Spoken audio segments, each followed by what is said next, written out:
Hello coders, and welcome to How to Fix. In today's video, we'll be focusing on a new bug that you might find challenging to solve. So without further ado, let's dive into today's bug. Now, let's execute code 1 to generate the error and observe what happens. Here's the explanation and the solution to the problem. Do take a moment to pause the video to understand the explanation. Let's now correct the code and take a look at the resulting outcome.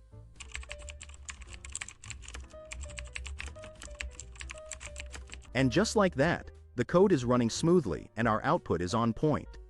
The bug has been squashed. That wraps up our video for today.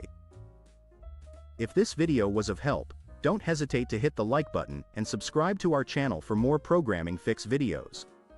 Keep the curiosity alive, keep growing, and happy programming to all.